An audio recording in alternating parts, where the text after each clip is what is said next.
ಆತ್ಮೀಯ H16 news ಅರ್ಥಾತ್ ಸೀತಾರಾಮ್ ನ್ಯೂಸದ ವೀಕ್ಷಕರೇ, ನಾನು ನಿಮ್ಮವ ಎಂ ಆಯುಧ ಮಲ್ಲಪ್ಪ ಜೊತೆ ಅವರು. ತಾವು ಈಗ ಸುದ್ದಿಗಳ ಲೋಕಕ್ಕೆ ಎಂಟ್ರಿ ಹೊಡಿತಾ ಇದ್ದೀರಿ. ಈ ಸುದ್ದಿಗಳನ್ನು ಪ್ರತಿಯೊಂದು ನೋಡೋ ಜೊತೆಗೆ ನಿಮ್ಮ ಅಭಿಪ್ರಾಯಗಳನ್ನು ಹಚ್ತಾ ಇರ್ರಿ. ಯಾಕಂದರೆ ಈ ಸುದ್ದಿಗಳು ನಿಮಗಾಗಿ, ನಿಮ್ಮ ಬದುಕಿಗಾಗಿ, ನಿಮ್ಮ ವೈಚಾರಿಕೆಗಾಗಿ, ನಿಮ್ಮ ತಿಳುವಳಿಕೆಗಾಗಿಯೂ ನಿಮಗೂ ಗೊತ್ತು. ಜೊತೆಗೆ ನಮಗೂ ನಿಮ್ಮೊಂದಿಗೆ ಇದೊಂದು ಮಾತಾಡುವಂಥ ಜೊತೆಗೆ ಸುದ್ದಿಗಳನ್ನು ಬಿಡುವಂಥ ಕೆಲಸ. ಈ ಕೆಲಸದಲ್ಲಿ ನಾವು ನಿಮ್ಮೊಂದಿಗಿದ್ದೀವಿ ಅಂತ ಹೇಳ್ತಾ ನೋಡ್ತಾ ಇರಿ ಸುದ್ದಿಗಳನ್ನು. ಸನ್ಮಾನ್ಯ ಅಧ್ಯಕ್ಷರೇ,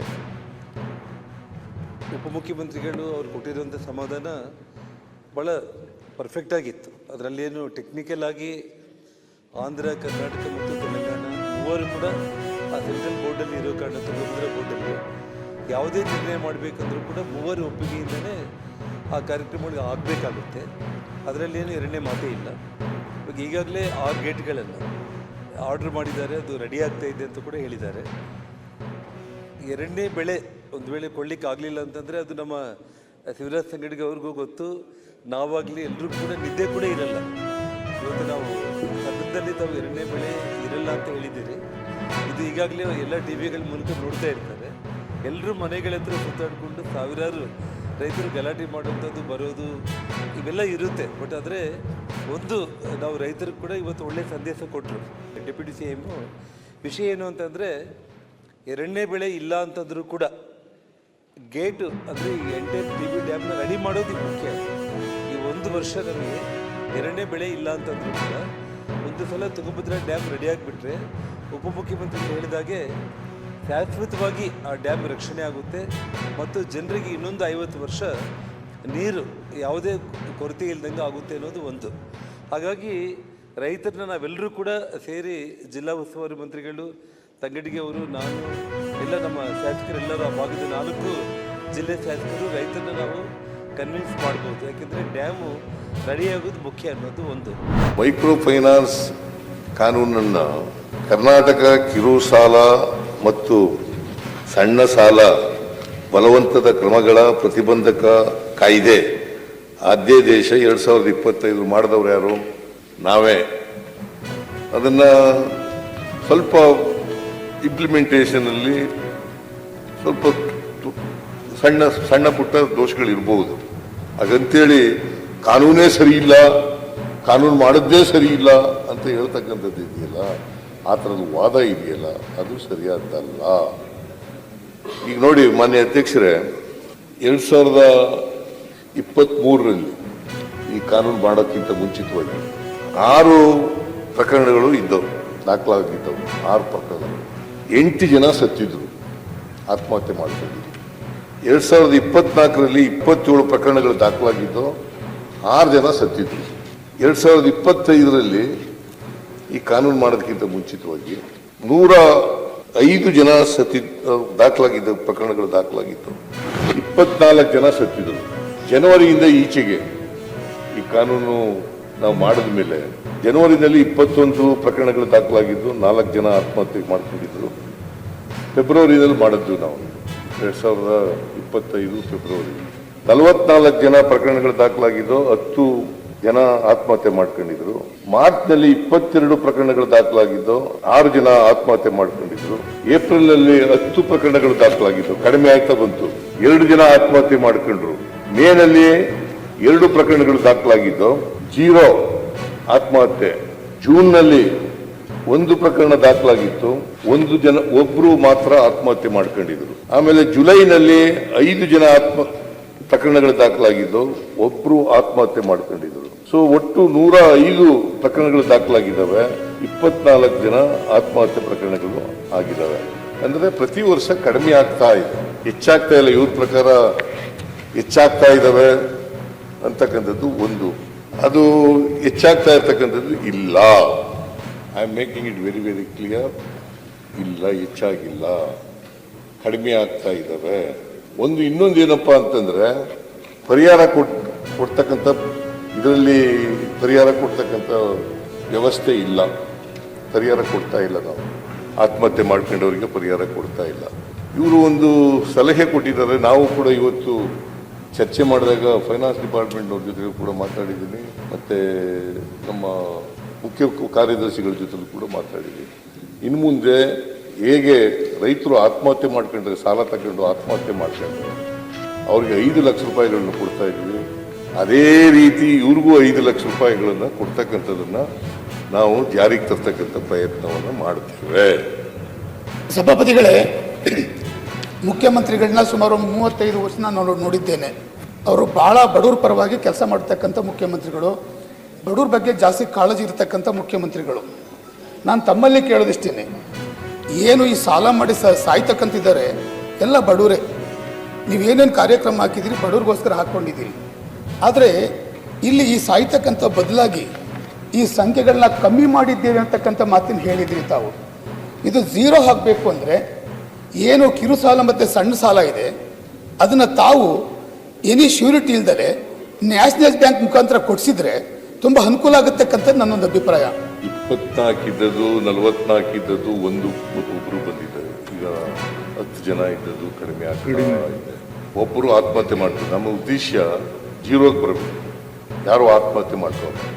ಒಂದು ವೇಳೆ ಆತ್ಮಹತ್ಯೆ ಮಾಡ್ಕೊಂಡ್ರೆ ಅವರಿಗೆ ಪರಿಹಾರ ಕೊಡ್ತಕ್ಕಂಥದ್ದನ್ನು ಸರ್ಕಾರ ಯೋಜನೆ ಮಾಡ್ತದೆ. ಇಷ್ಟನ್ನ ನಾನು ಭಾಳ ಸ್ಪಷ್ಟವಾಗಿ ಅವರಿಗೆ ಮಾನ್ಯ ಮಂಜೇಗೌಡರಿಗೆ ನಾನು ಆಶ್ವಾಸನೆಯನ್ನು ಕೊಡಲಿಕ್ಕೆ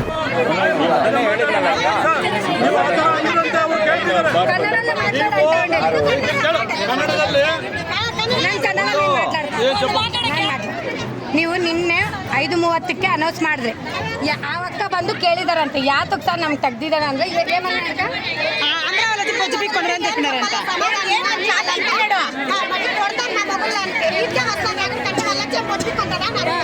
ಇಲ್ಲೇ ಬಂದು ನಮ್ಮ ಗಂಡದ್ರಿಗೆ ಏನ್ ಹೇಳ್ಬೇಕಂದ್ರೆ ಇಲ್ಲೇ ಬಂದು ಏನಾನ ನನ್ ಕಿತ್ಕಂತೀಯ ಅಂತ ಕೇಳಿದಾರ.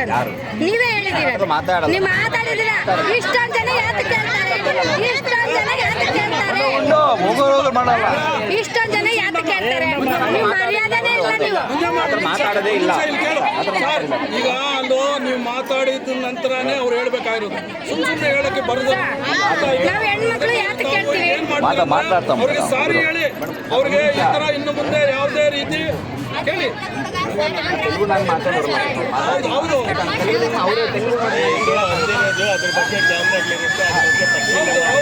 ಆಯ್ತಾ, ಅದ್ರಲ್ಲಿ ನೋಡೋಣ.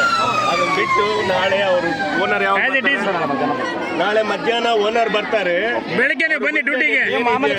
ಅವ್ರ ಮುಂದೆ ಇವರು ಇನ್ಸ್ಪೆಕ್ಟರ್ ಇರ್ತಾರೆ, ಲೇಬರ್ ಇನ್ಸ್ಪೆಕ್ಟರ್, ಇವ್ರು ಫಾಲೋ ಅಪ್ ಮಾಡ್ತಾರೆ. ನಿಮಗೆ ನ್ಯಾಯ ಕೊಡ್ಸೋ ವ್ಯವಸ್ಥೆ ಆಗುತ್ತೆ. ಆಗಿಲ್ಲ ಅಂದ್ರೆ ಇದು ಮುಂದುವರಿಯುತ್ತೆ. ಗೊತ್ತಾಯ್ತಾ? వాళ్ళు చెప్తా ఉండేది ఏమంటే మీరు అర్థం చేసుకోండి, ఈ రోజు వాళ్ళు ఓనరు ఎక్కడో ఫారిన్ లో ఉన్నారు. ನಾಳೆ ಬರ್ತಾರಲ್ಲ, ನಾಳೆ ಎದ್ದೋಗ್ಬಿಡುತ್ತೆ ಇದು. ಅವರು వచ్చారు, రేపు వచ్చి మాట్లాడతారు. అంతవరకు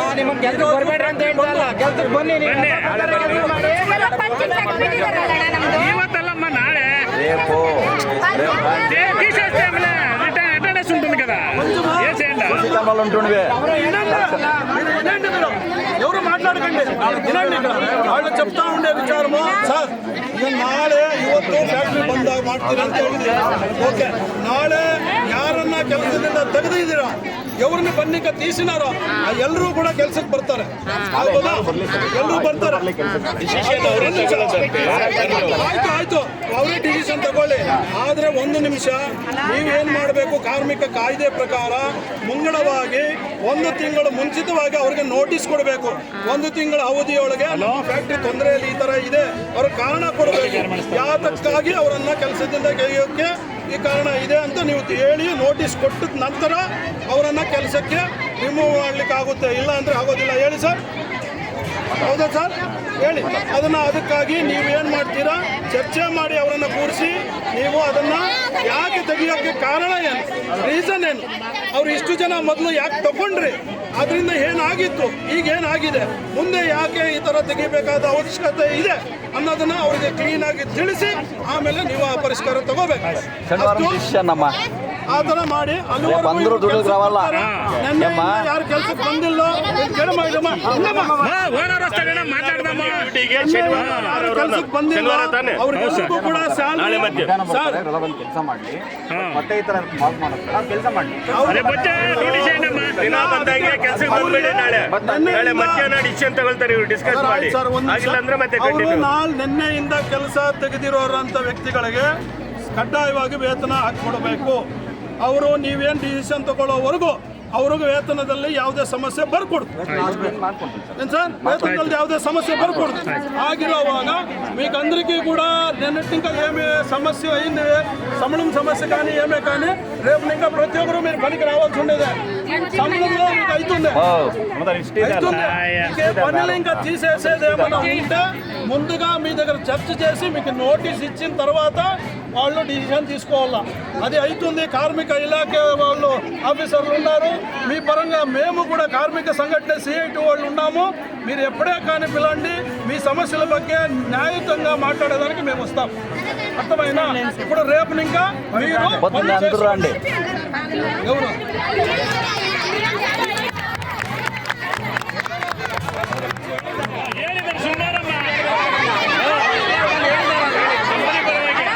ನಮಗೆ ಅವ್ರು ಬಂದಿರೋ ಅವ್ರು ಹೇಳ್ದವ್ರು ಬರ್ಬೇಕು. ನೀನ್ ಸುಮ್ಮನೆ ನೀವ್ ಹೇಳಕ್ಕಿಲ್ಲ, ಅವರೇ ಬರ್ಬೇಕು ನಮಗೆ. ಅವ್ರು ಮಾತಾಡ್ತಿದ್ರು ಬರ್ಬೇಕು. ನೀವ್ ಯಾಕೆ ಪಟ್ಟಿ ಬರ್ತಿದ್ದೀರಾ? ನೀವ್ ಯಾಕೆ ಪಟ್ಟಿ ಬರ್ತಿದ್ದೀರಾ? ಹಂಗಿಲ್ಲ.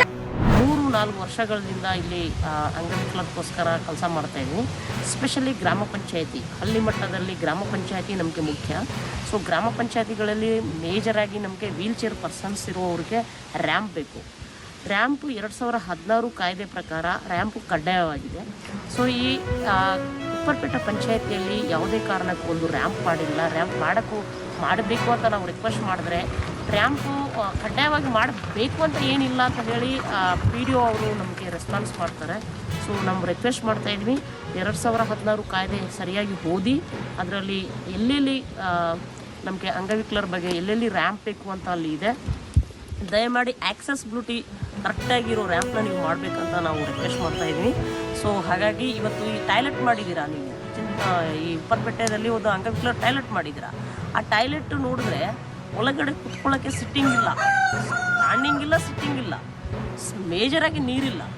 ಸೊ ನಮ್ಮ ದುಡ್ಡು ತೊಗೊಂಡು ನೀವು ರ್ಯಾಂಪ್ ಮಾಡಿಬಿಟ್ಟು ಇವತ್ತು ನಮ್ಮ ಅಂಗವಿಕಲರಿಗೆ ರ್ಯಾಂಪ್ ಮಾಡಿದ್ದೀನಿ, ಟಾಯ್ಲೆಟ್ ಮಾಡಿದೆ ಅಂತ ಅಷ್ಟು ನೆಸೆಸಿಟಿ ಇಲ್ಲದೆ ಯಾಕೆ ಕಷ್ಟ ಬಿದ್ದು ಮಾಡ್ತಾಯಿದ್ರಾ? ದುಡ್ಡೆಲ್ಲ ವೇಸ್ಟ್ ಯಾಕೆ ಮಾಡ್ತಾಯಿದ್ರಾ? ಸೊ ನಮಗೆ ರಿಯಲ್ಲಾಗಿ ಯೂಸ್ ಆಗೋ ಅಂಗವಿಕಲರಿಗೆ ಇವತ್ತು ರ್ಯಾಂಪ್ ಬೇಕು. ಸೊ ಹಾಗಾಗಿ ನಾವು ಉಪ್ಪರಪೇಟೆ ಗ್ರಾಮ ಪಂಚಾಯತಿ 150ಕ್ಕೂ ಹೆಚ್ಚು ಜನ ಅಂಗವಿಕಲರಿದ್ದಾರೆ, ಅವ್ರಿಗೆ ತೊಂದರೆ ಆಗ್ತಾಯಿದೆ. ರ್ಯಾಂಪ್ ಮಾಡಿದ್ರೇ ನಾವು ಒಳಗಡೆ ಬಂದು ಏನು ಬೇಕು ಅಂತ ಕೇಳ್ತೀವಿ. ಸೊ ಹಾಗಾಗಿ ನೀವು ರ್ಯಾಂಪ್ನ ಮಾಡಲೇಬೇಕಂತ ನಮ್ಮ ತಂಡ ಎಲ್ಲ ನಾವು ರಿಕ್ವೆಸ್ಟ್ ಮಾಡ್ತಾಯಿದ್ದೀನಿ. Thank you. ನನ್ನ ಹೆಸರು ಕಿರಣ್ ನಾಯಕ್, ಕರ್ನಾಟಕ ವಿಕಲಚೇತರ ಸಂಸ್ಥೆ ಕಾರ್ಯದರ್ಶಿ ಆಗಿದ್ದೀನಿ. ಆದ್ಮೇಲೆ ಎಲ್ಲ ಸುದ್ದಿಗಳನ್ನು ನೋಡಿದ್ರಲ್ಲ, ಏನು ಅನಿಸ್ತು ನಿಮಗೆ? ಇದರಲ್ಲೇ ನಿಮ್ಗೆ ಲೈಕ್ ಆಗಿರ್ಬೋದು, ಡಿಸ್ಲೈಕು ಆಗಿರ್ಬೋದು, ಕಾಮೆಂಟ್ ಬೇಡಪ್ಪ ಅಂತೂ ಅನಿಸಿರ್ಬೋದು, ಕಾಮೆಂಟ್ ಮಾಡಬೇಕಪ್ಪ ಅನಿಸಿರ್ಬೋದು, ಶೇರ್ ಮಾಡಬಾರ್ದಪ್ಪ ಅನಿಸಿರ್ಬೋದು, ಅದು ಮಾಡಬೇಕು ಅನಿಸಿರ್ಬೋದು. ಏನಾದರೂ ಆಗಲಿ ಶೇರ್ ಮಾಡ್ತಾಯಿರ್ರಿ, ಈ ನ್ಯೂಸ್ಗಳನ್ನ ಹಂಚ್ತಾಯಿರಿ, ಜೊತೆಗೆ ಇದಕ್ಕೆ ಸಬ್ಸ್ಕ್ರೈಬ್ ಆಗ್ತಾಯಿರಿ ಅಂತ ಹೇಳ್ತಾ H16 ನ್ಯೂಸ್ ಅರ್ಥಾತ್ ಹೇ ಸೀತಾರಾಮ್, ಇದು ಸತ್ಯದ ಕೈಗೆ ನಡಿ. ವಂದನೆಗಳು.